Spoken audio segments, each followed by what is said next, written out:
Hello বন্ধুরা, কেমন লাগছে দেখো জায়গাটা।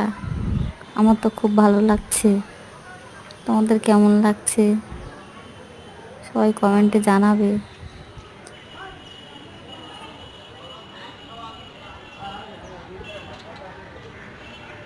দেখো বন্ধুরা, জায়গাটা কত সুন্দর লাগছে। দেখো কত কিউট লাগছে। দেখো দেখো এখানে দেখো, একজন জল দিচ্ছে, একজন খেয়েই যাচ্ছে।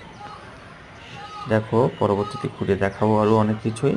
দেখো এখানেটা দেখো, সেইটা আবার ফের দেখাতে চলেছি। দেখো কত সুন্দর কিউট লাগছে। দেখো এটা।